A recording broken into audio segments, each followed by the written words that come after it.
Hey guys, so at our church and at True North, we've been talking about desires of the heart and heart idols, right? And so I mentioned that in the last video about addiction being basically desire that's out of control. So there's one little thing about this that's a little bit confusing, I think, for us. The thing is, when we oftentimes we get confused because the things that we have sinful desire for are oftentimes good things. So you can have a good desire for growing your business, and then that good desire can turn into an idol and a selfish desire that is destructive, right? So, like, how do you know whether that desire is good in a good way, or if it's for a good thing but it's becoming a bad or destructive desire? How do you distinguish that? And basically the question is, how do we spot idols that are being formed in our hearts versus just enjoying God's gifts, right? Because the thing is, everything that we have is good. It's a gift of God. All things are given to us by God. Oftentimes we get this false notion in Christianity that, like, everything that we desire in this world is fleshly and worldly, and we should just deny it all and turn to Jesus and meditate all the time. That's not the case.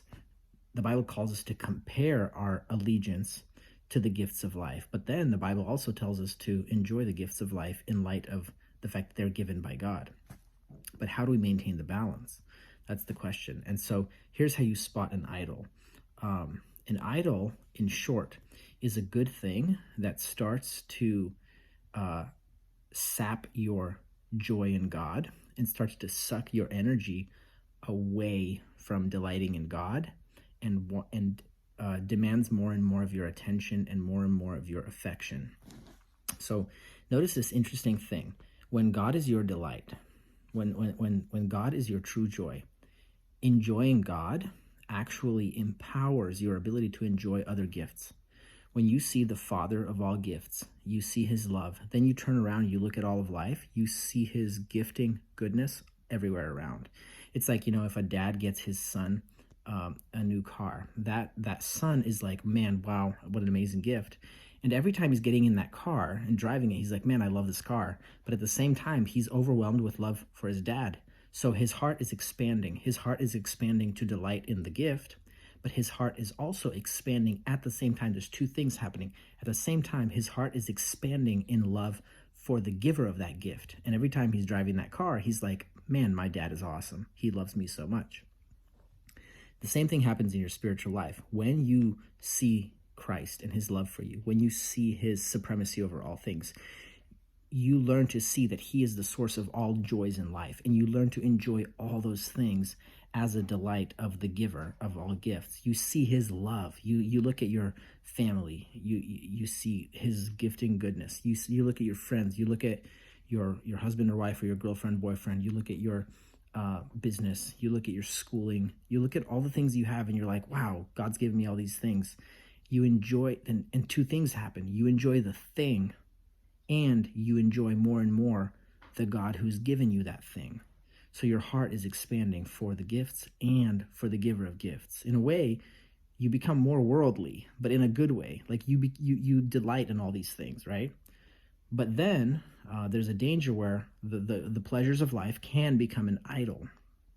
If I am not seeing them as gifts from the Creator, from my Savior, and I see myself at the center of my life, I am the Lord, I am the boss, and my key aim in life is to get pleasure for myself.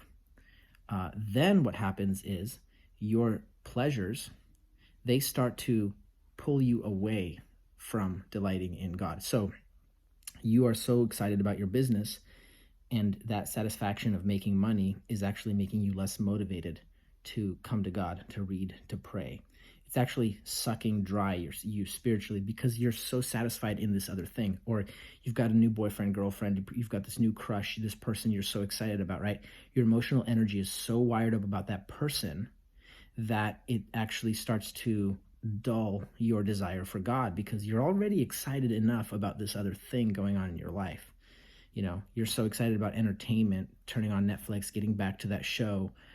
Your heart is so excited. You're looking forward to it all day, getting on the couch and having a good time there, watching and eating your snacks, like something as little as that, right? But that that joy actually starts to grow like a cancer, and it starts to drown out delight in God.